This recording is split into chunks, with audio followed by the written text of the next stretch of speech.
Самоличността на Банкси вече не е тайна. Името му е Робин Гънингъм, според публикация на Reuters, базирана на полицейски документ, в който той се е подписал със собственото си име.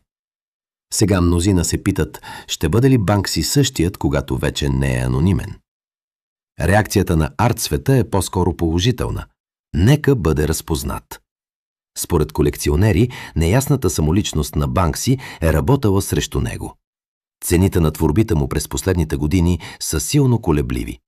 Рекордът му е 25,4 милиона долара, постигнат през 2021 година при препродажбата на частично самоунищожената му творба, преименувана на Love is in the Bin. 14 от 20-те му най-високи продажби са реализирани от 2021 до 2022 година. От тогава обаче нито една негова творба не е продадена на търг за над 10 милиона долара.